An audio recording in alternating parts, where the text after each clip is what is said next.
Hai guys, mohon bantu untuk subscribe channel ini ya, supaya gua bisa bikin perusahaan pribadi. Buat yang udah, makasih nih. Maaf ngerepotin.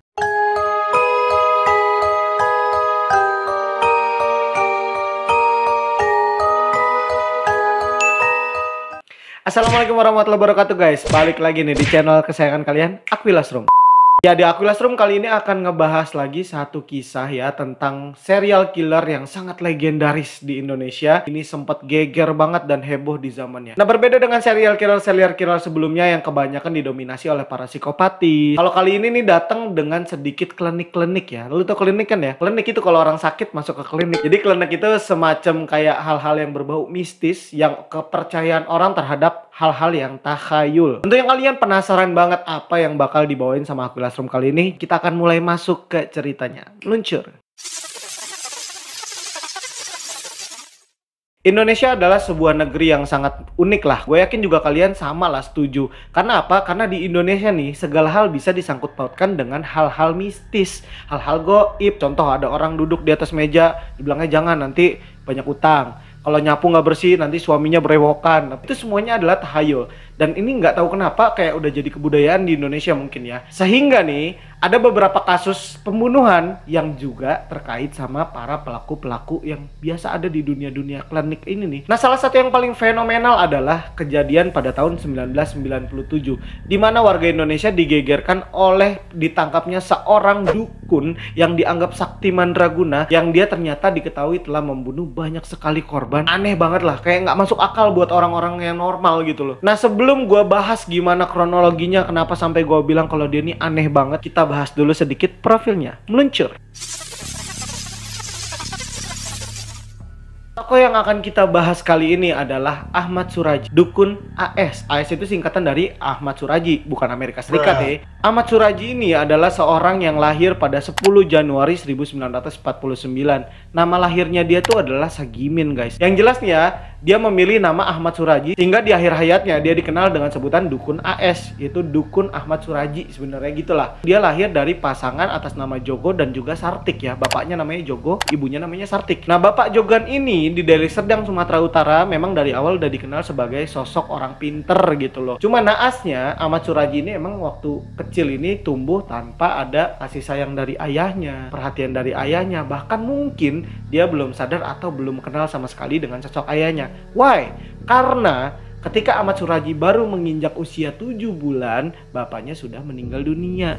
Dan hal ini juga yang menyebabkan ibunya si Sartik tadi mau nggak mau harus bekerja untuk menghidupi kedua orang anaknya yang masih kecil-kecil banget, masih bayi itu mah. Ini juga yang menyebabkan lagi-lagi Sagimin tidak mendapatkan kasih sayang dari ayah dan juga ibunya. Sewaktu kecil, Ahmad Suraji ini dikenal di Deli Serdang sebagai anak yang sangat pecicilan, hiperaktif kalau bahasa kerennya zaman sekarang mah ya. Saking pecicilannya nih bocah nih ya, si Ahmad Suraji waktu kecil pernah kecebur di dalam sumur. Zaman dulu tuh ya, lu perlu tahu nih, sumur zaman dulu tuh rata-rata 10 sampai 15 meter lah. Itu pun kalau di daerah yang airnya ibaratnya udah stabil gitu, yang banyak resapan airnya. Gua nggak tahu keadaan di Deli Serdang gimana, tapi yang jelas dari literatur yang gua baca, sumur di Deli Serdang atau daerah-daerah Sumatera dengan yang di Jawa Timur itu hampir mirip keadaannya. Rata-rata sumur di sana tuh dalam banget. Gila sih, gua nggak kebayang ya.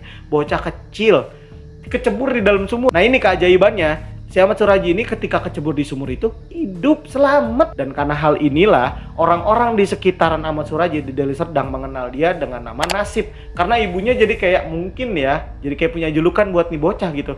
Nasib kamu bagus banget nak, kamu masih hidup udah kecebur ke dalam sumur gitu kan ya. Jadi ibunya manggil dia Nasib, tetangga-tetangganya juga manggil dia jadi Nasib, yang Sagimin udah mulai dilupakan gitu ya. Ahmad Suraji saat itu belum tercetus nama itu ya. Si Nasib tadi ya, ini juga mendapatkan julukan lain yaitu Klewang. Klewang ini nama jenis senjata lah ya. Orang-orang Sumatera tuh umum memang ya, kebanyakan orang-orang yang kayak masih pada remaja gitu, kalau kemana-mana selalu membawa senjata tajam. Itu kan karena zaman-zaman baheula ya, nggak kayak sekarang. Kalau sekarang mau udah dikenain razia lu paling Tapi yang jelas itu zaman dia tuh udah lumrah kayak gitu. Si Nasib ini seneng banget bawanya kelewang. Karena dia sering membawa senjata kelewang itulah dia akhirnya dikenal dengan nama Nasib Kelewang. Menurut pengakuan dari ibunya nih, sebenarnya Ahmad Surajie ini semenjak umur 12 tahun ini udah sangat tertarik sama hal-hal yang berbau mistis ya. Kebanyakan anak pasti meniru bapaknya gitu ya. Pengen banget jadi kayak bapaknya. Kebanyakan gitu ya, kalau bapaknya jadi apa, anaknya pengen jadi kayak bapaknya. Itu wajar gitu kan. Apalagi si Nasib Kelewang sendiri tuh ya bisa dibilang nggak pernah ketemu sama bapaknya, cuman dengar nama bapaknya dari ibunya, dari orang-orang sekitar. Mungkin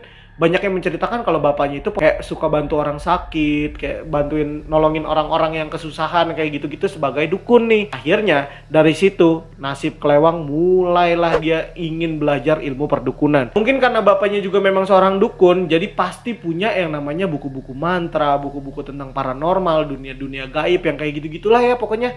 Ya sehingga inilah yang kemudian menjadi konsumsi sehari-harinya si Nasib Kelewang gitu ya. Dari umur 12 tuh dia udah baca kitab-kitab yang bapaknya pelajarin gitu. Satu hari pernah si Nasib Kelewang ini nih, dia ketemu sama temennya kebetulan lagi sakit nih guys ya.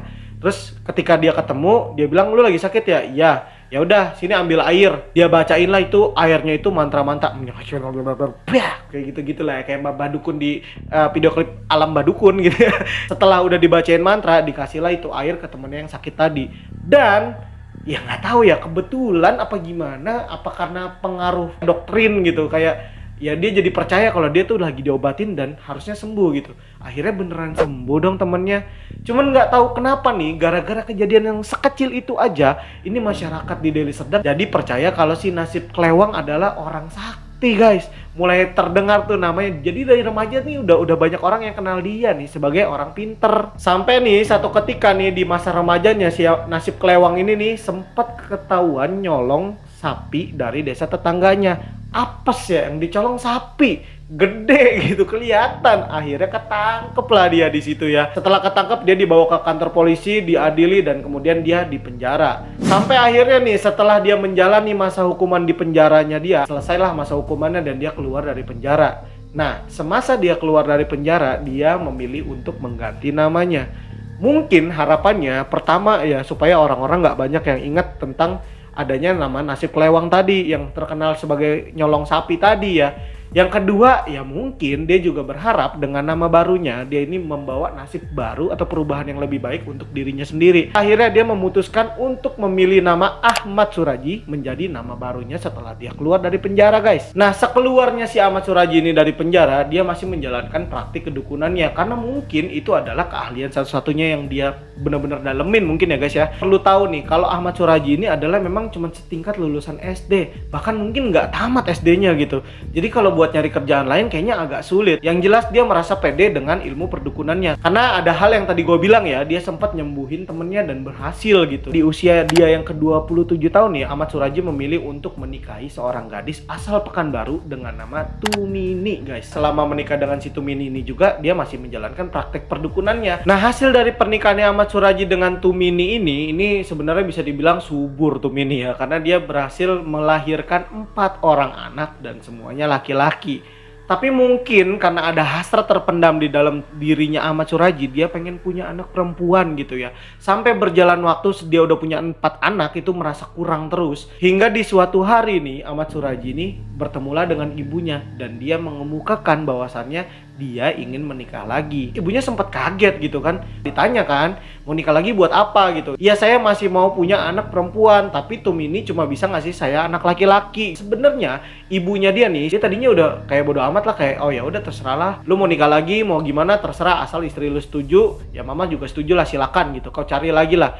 Cuman nih pas ditanya emang kamu udah ada calonnya apa belum gitu ya dari si ibunya ini. Ya si Ahmad Surajie dengan entengnya dia bilang kalau dia mau menikahi 2 orang adik yang dimiliki sama si Tumini. Dia punya adik namanya Tuminah dan yang ketiganya itu namanya Ngatiah. Kedua wanita ini yang mau dinikahin sama Ahmad Surajie. Shock lah ibunya, nggak ngerestuin di awalnya gitu kan, karena pendirian si Ahmad Surajie ini yang mengkeras dari awalnya. Dan kebetulan nih 2 ceweknya juga gue gak ngerti gimana ceritanya nih adiknya tuh mau gitu ya. Dinikahin bukan cuma 1 guys, 2-duanya. Jadi ini 3 bersaudari, semuanya 3-3-nya dinikahin sama si Ahmad Surajie. Ini adik kakak nih 3 orang ini ya. dinikahin sama satu laki-laki. Tampan banget, Ariel mah lewat ini kayaknya.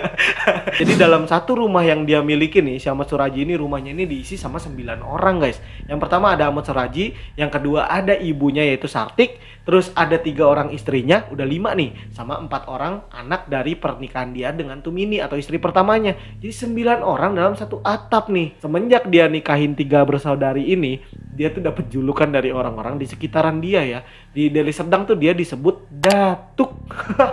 Gue baru tahu ternyata yang nama Datuk yang gue sering denger itu untuk orang-orang yang punya istri lebih dari 1. Mungkin buat kalian yang jauh lebih paham dengan ya istilah-istilah dalam bahasa Melayu ya, tolong tulis di kolom komentar apakah benar memang yang dipanggil Datuk itu adalah selalu yang punya istri lebih dari 1. Sampai akhirnya nih, karena memang dari awal ibunya nggak setuju kalau si Ahmad Suraji ini menikahi kedua iparnya tadi ya, selalu marah-marah tiap hari jadinya ya. Mungkin karena ibunya ini malu ya, malu sama omongan tetangga-tetangga. Sampai di puncaknya nih, Ahmad Suraji udah merasa muak banget sama ibunya nih, karena ibunya marah-marah mulu. Akhirnya si Ahmad Suraji ini dengan durhakanya, dia ngusir ibunya guys. Dia usir dah tuh ibunya, kagak boleh tinggal lagi bareng dia. Sampai gua nggak tahu nasibnya gimana dengan ibu Sartik, karena pokok bahasan kita ada di Ahmad Suraji. Jadi kita balik dulu nih ke Ahmad Suraji ya. Nanti kita cari tahu ibu Sartik gimana. Semenjak ibunya diusir ini, Ahmad Suraji makin leluasa di dalam rumahnya. Dia merasa dia udah nggak ada yang ngatur-ngatur, udah nggak ada yang ngomel-ngomel. Semua istrinya tunduk dan patuh kepada dia. Begitu pula anak-anaknya, semuanya takut sama dia. Apalagi di masyarakat dia itu namanya dikenal sebagai orang yang pinter gitu, paranormal, dukun yang kayak gitu-gitu lah. Nakutin banget namanya. Karena dia ini bisa berhasil menikahi 3 orang bersaudari sekaligus, tinggal satu atap, semuanya akur-akur baik nih ya. Jadi mulailah itu para warga yang laki-laki mau niru jejaknya dia, mulai mengeluk-elukan namanya dia nih. Dan semenjak itu juga nih, Ahmad Suraji ini dikenal banget sama para orang-orang di sekitaran Deli Serdang nih. Buat orang-orang yang kayak mau buka aura ya, kalau bahasa mistiknya gitu, kayak punya karisma lah ibaratnya, masang susuk sampai ke pesugihan, santet dan sebagainya, itu kayak disaranin udah ke Ahmad Suraji itu. Ada juga beberapa orang wanita yang datang ke Ahmad Suraji bilangnya mau nambah percaya dirinya, auranya, cantiknya, susuknya dan sebagainya. Ini merasa lebih pede dia bilangnya. Satu ketika nih setelah si Ahmad Suraji ini merasa makin superior gitu ya, udah makin hebat, banyak banget tuh yang jadi pasien-pasien Ahmad Suraji ini rata-rata 80-90% tuh cewek guys. Sampai di satu malam ketika Ahmad Suraji ini sedang tidur guys ya, dia mengaku didatangi oleh sosok ayahnya, datang ke mimpinya dia dan bilang ke si Ahmad Suraji kalau dia tuh mau mewariskan ilmu yang sakti mandraguna, bisa digunakan untuk membela diri, bahkan bisa dibilang menolong banyak orang sakit. Untuk mendapatkan ilmu yang sakti mandraguna ini tentunya ada banyak banget syaratnya gitu kan. Dan di dalam mimpinya, salah satu syarat yang menurut Ahmad Suraji itu paling berat dan harus dilakukan adalah, katanya ayahnya itu berpesan, kalau kamu mau dapetin ilmu yang maha dahsyat ini nih, kamu harus membunuh 72 orang wanita. Dan kamu harus meminum air liurnya dia nih. Ini yang membuat si Ahmad Suraji ketika bangun tuh dia selalu memikirkan apa yang menjadi mimpinya dia. Kayak wahyu gitu. Padahal mah kita orang yang punya agama gitu ya, mimpi tuh cuma bunga tidur. Bahkan seringkali mimpi itu diselusupi sama para kaum jin yang emang dia kerjaannya ngegodain manusia. Apalagi ini mimpinya suruh ngebunuh orang. Karena memang basicnya dia dukun, dia percaya banget dengan itu. Dia merasa itu adalah hal yang sangat penting dan wasiat dari ayahnya. Karena ini ayahnya berbicara langsung padanya lewat mimpi gitu ya. Mulai dari situ si Ahmad Suraji udah mulai gimana nih caranya untuk gua bisa jadiin kenyataan nih, gimana caranya ngebunuh 72 orang tuh bukan perkara kecil gitu ya. Setelah mimpi itu pun masih buka praktek gitu ya, sampai dia nemu celah ya untuk melakukan hal tersebut. Wah, dia mulai kepikiran siasat nih kan ya. Kita sekarang akan masuk gimana cara si Ahmad Suraji menghabisi para korban-korbannya. Gimana kelanjutannya, pasti penasaran? Makanya jangan kemana-mana, kita akan meluncur.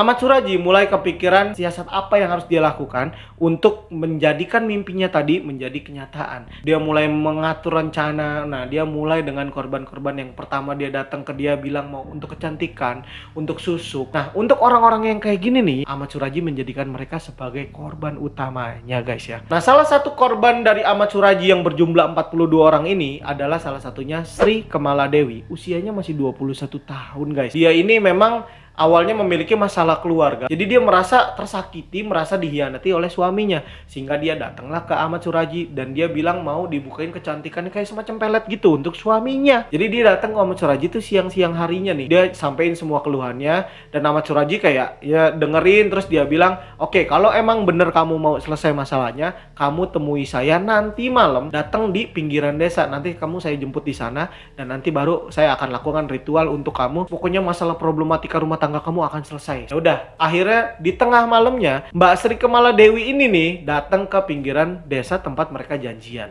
Ternyata di situ memang benar Ahmad Suraji udah menunggu Mbak Sri ini dibawa ke rumahnya, tapi lebih tepatnya ke belakang rumahnya guys ya. Dan kebetulan di belakang rumahnya Ahmad Suraji ini, kalian perlu tahu ya, itu ada lahan kayak perkebunan tebu yang gede banget. Dan lu tahu kan ya, pohon tebu kalau udah di perkebunan, buset, itu daun-daunnya tuh udah kagak semerawut dah, udah kayak rambut kagak disisir gitu.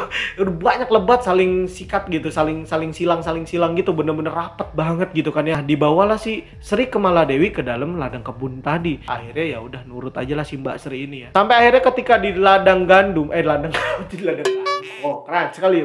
Sampai akhirnya ketika mereka tiba di ladang tebu tadi ya, Sri Kemala Dewi ini kemudian diminta untuk mencopot semua pakaiannya guys. Pertamanya emang Sri Kemala Dewi agak khawatir gitu, kok nih tiba-tiba gue disuruh telanjang. Tapi dia menjadi percaya karena ya dia ngelihat si Tumini ini ada di situ. Istri pertamanya dari si Ahmad Suraji ini ternyata memang bertugas untuk menemani prosesi ritual ini guys ya. Ya udah kayak meyakinkan si Sri Kemala Dewi kalau si Ahmad Suraji ini nggak punya niatan macam-macam. Akhirnya ya udah Mbak Sri ini percaya semua kata-kata Ahmad Suraji ini diturutin guys ya. Dan ketika si Mbak Sri ini mulai menuruti semua yang diminta sama Ahmad Suraji ya, dia buka semua pakaiannya, aksesorisnya dicopotin satu-satu dan dia kasihin ke si Tumini. Udah semuanya nggak ada pakaiannya nih. Ternyata Ahmad Suraji sudah menyiapkan lubang yang dalamnya sekitaran ya, batas lehernya gitu lah. Kalau korbannya itu disuruh masuk ke dalam lubang itu dan nanti baru dia akan jalankan ritualnya. Awalnya ya agak-agak ngeri gimana gitu kan si Mbak Sri ini, dirayu terus sampai ya udah akhirnya Mbak Sri mau dan setuju untuk masuk ke dalam lubang yang udah disiapin. Masuklah itu Mbak Sri ke dalam lubang, tinggal leher sama kepala doang,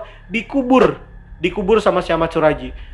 Udah nurut aja si Mbak Sri, udah pasrah aja nih. Badannya semua udah ketutup tanah nih semuanya. Yang tadinya Mbak Sri berharap untuk dijampi-jampi, ternyata kagak. Dicekek guys lehernya, tangan kaki semua di dalam tanah, dikubur gitu kan ya. Tinggal leher sama pala, dicekek pula. Mau bagaimana ngelawannya? Mbak Sri Kemala Dewi harus meninggal di dalam lubang di tengah ladang tebu belakang rumah Ahmad Suraji. Nah ketika meninggal itu korbannya ya, Sri Kemala Dewi ini langsung dihadapin kepalanya ke atas gitu. Wah gila gua. Si Ahmad Suraji ini menjalankan ritualnya guys. Yang diambil bukan darah kayak di film-film, bukan. Yang diambil air liur. Lu tahu ya bakso sumsum ya? Kalau kayak gitulah kira-kira. Tapi ini liur guys. Waduh, geli. Ini gua rasa kalau dukun Ais masih hidup sekarang terus dia masih praktek nih ya, kalau ada pasien yang kena COVID dia ketularan COVID itu. Yakin gua. Ya udah akhirnya Tumini nih ikut juga bantu nguburinnya guys. Istri memang kudu setia sama lakinya gitu ya, tapi jangan begini juga setianya guys, jangan begini juga nurutnya gitu ya. Kalau begini mah kudunya kagak usah diturutin. Nah jadi yang gue ceritain ini nih, Mbak Sri Kemala Dewi ini adalah korban yang membuat dukun AS menemui apesnya, yang membuat dukun AS mengakhiri semua ritual-ritual bohongnya ya. Kenapa? Karena 3 hari setelah dieksekusinya Mbak Sri Kemala Dewi ini ya, tubuhnya kemudian ditemukan pada tanggal 27 April 1997 di Desa Aman Damai yang kemudian menjadi tidak aman karena adanya kasus ini dia. Dan itu membuat desa ini menjadi heboh. Gimana nih selanjutnya bisa kebongkar akhirnya kalau pelakunya ini adalah dukun AS? Lo penasaran? Kita akan luncur. Pada awal ditemukannya jenazah wanita ini di ladang tebu di belakang rumah dukun AS ini ya, sebenarnya warga desa Aman Damai yang saat itu menemukan itu mereka masih belum tahu ini jenazah milik siapa. Ya mereka heboh karena ada desas-desus 3 hari yang lalu nih sebelum ditemukan mayat ini nih, mereka ini dikagetkan dengan adanya untuk kesekian kalinya ada seorang wanita yang dilaporkan hilang oleh keluarganya, namanya Mbak Sri Kemala Dewi.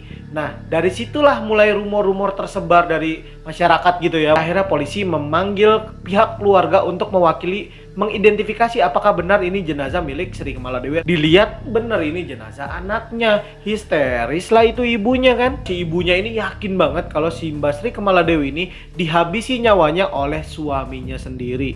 Karena tadi gue bilang ya di awal ya, kalau Mbak Sri Kamaladewi ini datang ke rumah dukun AS ini memang karena ada permasalahan keluarga. Cuman ya namanya polisi, kerjanya itu harus berdasarkan alat bukti yang bisa meyakinkan mereka untuk menangkap seseorang gitu ya sebagai pelaku gitu kan. Di tengah penyidikan itu ya ada salah seorang teman dari Sri Kamaladewi yang kemudian mengakui kalau dia itulah yang terakhir mengantarkan Sri Kamaladewi ke rumahnya dukun Ahmad Suraji. Berdasarkan laporan dari temannya Mbak Sri Kamaladewi yang mengaku dia adalah orang yang terakhir kontak sama Sri Kamaladewi dan mengantarkannya ketemu dengan dosen lagi ketemu dengan dukun AS ya. Jadi dia benar-benar yakin banget kemungkinan yang ngebunuh Mbak Sri Kamaladewi adalah dukun AS itu. Polisian kemudian menggali lebih dalam keterkaitan dukun AS terhadap kematian atau mayat yang ditemukan atas nama Sri Kamaladewi di ladang tebu. Udah gitu di belakang rumahnya si dukun AS ini juga kan ya. Nah, pihak kepolisian yang saat itu diwakili oleh Mapolsek Sunggal dari Deli Serdang, Sumatera Utara ini kemudian mulai lagi membuka file-file orang hilang di sekitaran desa Aman Damai itu ya. Kasus-kasus lama semuanya dibongkar lagi, dilihat lagi apakah ada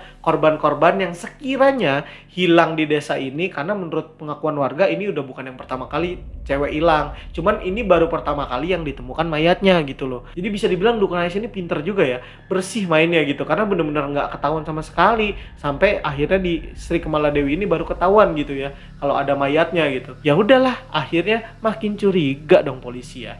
Sampai akhirnya polisi kemudian datanglah ke rumah dukun AS ini ya, mulai mengintegrasi ya satu persatu. Dukun AS-nya dipanggil, didudukin di depannya bareng-bareng, ditatap matanya, dipegang tangan. Dia tuh bener-bener kayak tenang banget, kayak bikin polisi tuh agak semakin curiga malah. Oh iya Pak, memang terakhir kali orang ini datang ke rumah saya sebagai pasien saya, minta dibenerin masalah rumah tangganya. Tapi di jam 6 maghrib itu saya suruh pulang. Memang betul si Sri Kamaladewi ini emang balik di jam 6 sore begitu maghrib gitu pulang. Tapi kan tadi ya gue bilang ya, dia disuruh ketemu lagi di tengah malam. Nggak percaya gitu aja mereka kan. Ya udah, mereka langsung minta izin untuk menggeledah keadaan rumahnya Ahmad Suraji.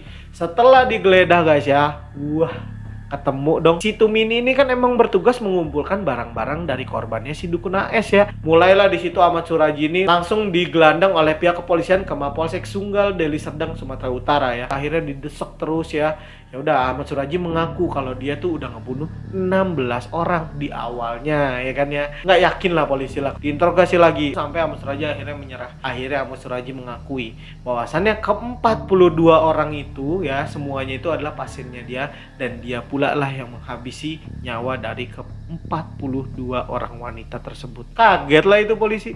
Dia tanya, kau kubur di mana lah Dato itu kalau sebanyak itu korbannya? Akhirnya dia bilang kalau semuanya itu dikubur di ladang tebu yang sama, dengan cara yang sama, dengan modus yang sama, dan dengan tujuan yang sama guys. Geger lah itu ya. Mulai ditanyain, ini nggak mungkin nih kalau 42 korbannya, nggak mungkin kamu sendirian kerja, kamu sama siapa timnya? Udah, tadinya mengelak. Akhirnya dia ngaku kalau istrinya dia pun terlibat, tapi nggak semua istrinya. Istrinya kan tadi 3 ya, 3 bersaudari, adik-adik semua nih, adik kakak semua, adik-adik lagi.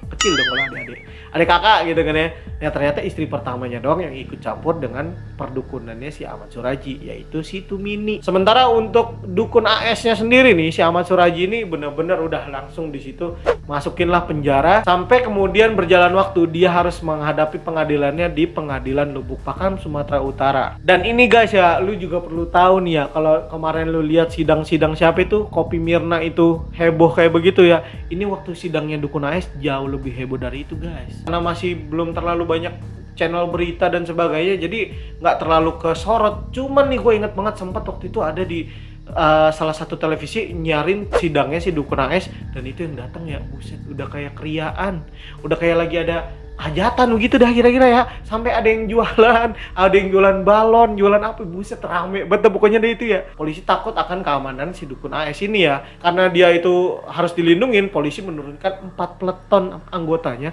untuk mengamankan sidang. Emang dah plus 62 ya, kagak ada lawan, kagak ada banding dah pokoknya ya. Ternyata pas diwawancarain kenapa datang ke sidang dukun AS ini ya, mereka tuh semuanya mengaku cuman pengen ngeliat sosoknya dukun AS kayak gimana tampangnya. Udah, pengen tahu gimana tampang orang yang udah ngebunuh 42 orang wanita. Pas dilihat, jong. Gua pernah nonton waktu 97 itu ya, ngeliat beritanya ini secara langsung. Di memori gue tuh terekam banget ya. Kalau itu sampai ladang tebu yang tadinya cuman diambil tebunya doang nih, ini sampai dikeruk sama ekskavator guys, sama beko, bener-bener digaruk semua itu, saking banyak korban ya guys. Bahkan sampai tengkorak yang ditemuin di ladang tebunya ini nih ya, ini dijajarin di satu tenda baraknya TNI. Saking viralnya kasus ini ya, si Ahmad Suraji ini tuh sampai dibikinin film. Sampai akhirnya pada tanggal 24 April 1998 ya, majelis hakim yang diketuai oleh Hakim Haugawaro, ya Allah subhanallah, Hakim Haugawaro Harefah SH memutuskan untuk hukuman mati yang dijatuhkan kepada si dukun AS. Sementara untuk istrinya Tumini yang dinyatakan juga ikut membantu praktek si suaminya ini ya, dihukum penjara seumur hidup di LP Tanjung Gusta, Medan. Nah, langkah-langkah hukum sudah dilakukan oleh pihak dari dukun AS ya. Dia melakukan kasasi dan ditolak MA pada tanggal 27 September tahun 2000 kemarin nih guys ya. Ya udahlah, dia minta lagi ke MA untuk peninjauan kembali kasusnya ya. Dan kemudian ditolak lagi pada tanggal 28 Mei 2003 guys ya. Sampai akhirnya dia minta gerasi juga ke presiden ya, di eranya Bapak Haji Susilo Bambang Yudhoyono atau yang kita kenal SBY saat itu, presiden yang menjabat ya.